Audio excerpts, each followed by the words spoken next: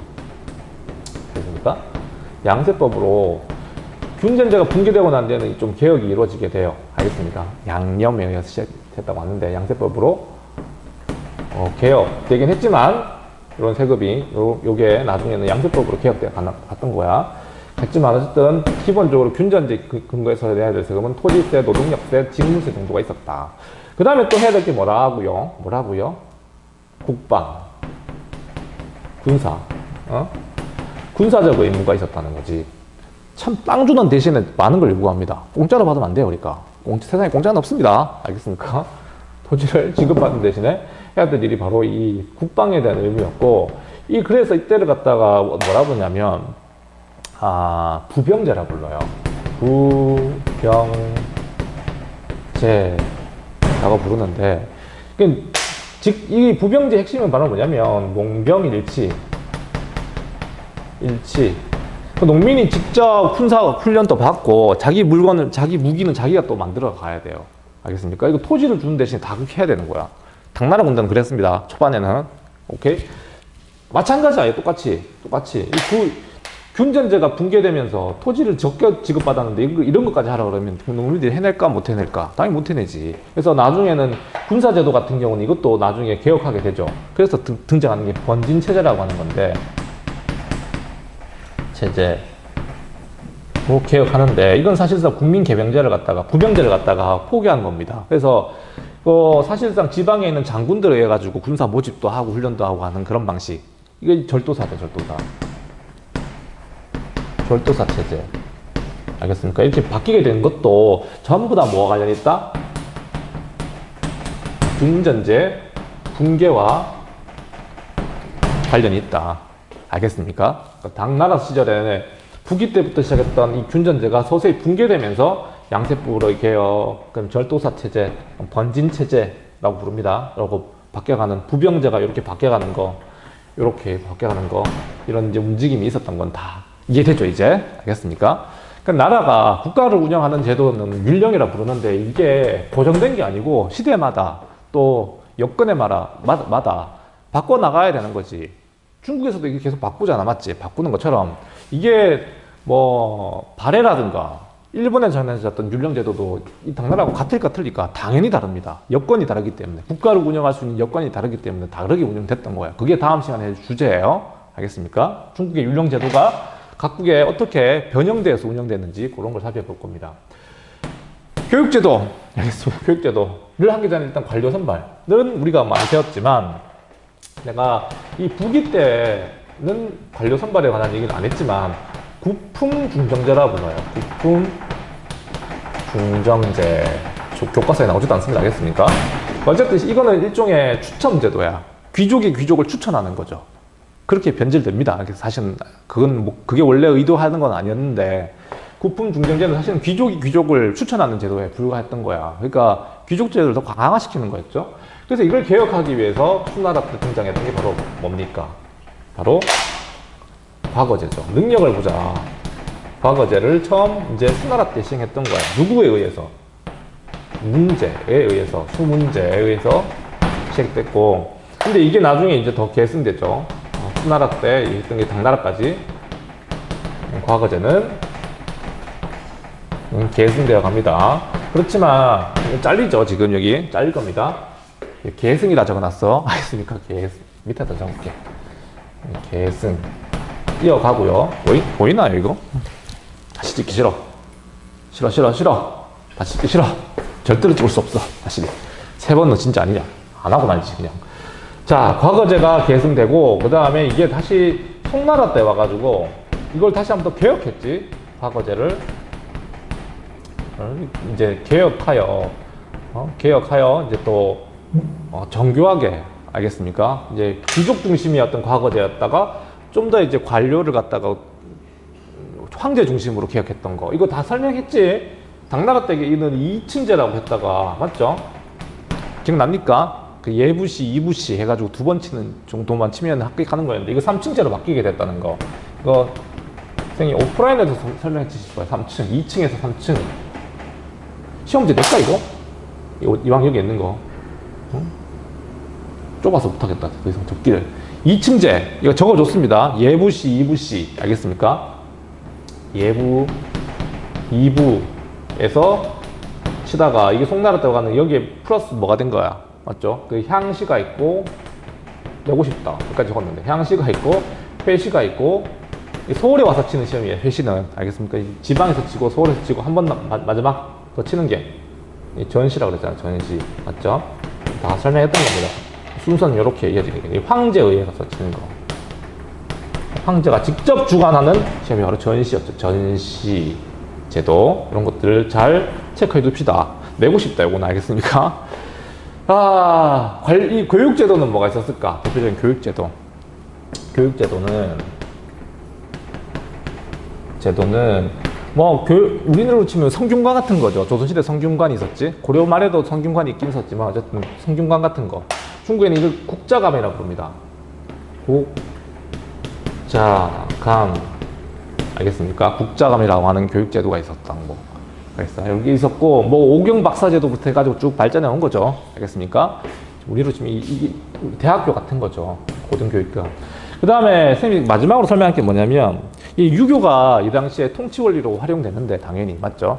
이게 유교가 한나라 때부터는, 아까 앞시반에도 개념 설명했을 때 했지만, 유교가 법가를 제치고 어떤 통치 원리로서 자리 잡아가잖아. 그러니까 법가적 원리보다는 유교적 원리, 예라든가 충이라든가 이런 걸 강조하면서, 맞죠? 그런 거를 강조하는 게 유교적 통치 방식이라고 부르는데, 관료는 어떤 사람을 뽑아야 될까? 그 당연히 유교를 잘 아는 사람을 뽑아야 되겠지. 그 과거 시험에 나오는 문제가 뭘까요? 과거 시험에. 과거 시험이 나오는 문제가 뭘까? 법가를 시험 문제 냈을까요? 그럴 리가 없잖아요. 그러니까 유교 경전이 그 과거 시험에 당연히 나오겠지. 그 오경이라고 부릅니다. 알겠습니까? 그러니까 이어서 하고 싶은 말이 뭐냐면, 유교가 이 당시에 통치 원리로 자리 잡아가지만 이게 정형화가 간다는 거야. 정형화. 이게 철학이 아니라 그냥 시험. 쉽게 얘기하면 너네 수학을 왜 배웁니까? 수학은 우주의 원리를 파악하는 학문이거든요. 우주가 어떻게 작동하니? 이거 수학으로 막 계산할 수 있어요. 알겠습니까? 근데 사실 수학을 너네가 왜 배우니 물어보면 대답은 간단하죠. 대학 가려고 하는 거지 무슨 우주적 원리 장난합니까? 역사 이거 왜 배웁니까? 인간의 비판 정신을 하면 역사적 사고, 물론 그게 목표가 돼야 되지만 아니죠. 이거 이제 너네 수능 과목이고 할지 안 할지 모르겠지만 시험에 나오니까 지금 공부하는 거잖아. 맞잖아. 마찬가지로 이 당시는 이제 유교의 어떤 여러 가지 어떤 그 철학적 원리보다는 시험 과목에 불과해 가기 시작해요. 그래서 물론 이게 잘못된 건 아니지만 이제 유교도 나름대로 좀 정형화되어 간다는 말이 내 말은. 알겠습니까? 그러니까 오경정이, 그러니까 이거 안 보이나? 정의라고 하는데, 이 공영달이라고 하는 사람이 지은 책이에요. 안 보일 것 같은데, 이거? 살짝 보이네요. 알겠습니까? 공영달이 지은 책이 있는데, 오경정이라고 있어요. 이 책은 어쨌든 유교를 갖다가 나름대로 정리한 책이긴 하지만, 이게 어떤 목적이냐면 약간 유교를 아까 얘기했다시피 시험 과목화 되면서 유교를 갖다가 하나, 정의잖아, 정의. 딱딱딱 답처럼 만들어 놓은 겁니다. 명확하게. 알겠습니까? 그렇게 되면 뭔가 철학적 사고가 힘들죠. 수학을 갖다가 공식을 갖다가 외우는 그런 방식으로 공부해버리면 이게 왜 나왔는지, 이게 왜 활용되는지 아무런 의미가 없죠. 그냥 시험 문제 풀기 위해서 외우는 것밖에 없잖아요. 내가 수학을 계속 얘기하면 그렇지만 어쨌든 그러니까 그렇게 되어가는 거지. 그러니까 철학이 아니고 하나의 어떤 기득권의 학문과 정형화되어가는 모습. 계속 이 말이 반복되니까 이해하겠죠, 무슨 말인지. 알겠습니까? 이 운영 원리이긴 하지만 이제 하나의 어떤 그 틀이 되어가는, 같은 말이니까 이제 그만할게요. 여기까지. 자, 오경정이 유교 발전은 당나라 때도 많이 이루어졌다는 거. 저렇게 공영달에 의해서 잘 안 보이는데 공영달입니다. 나중에 찍어서 올릴게요. 끝.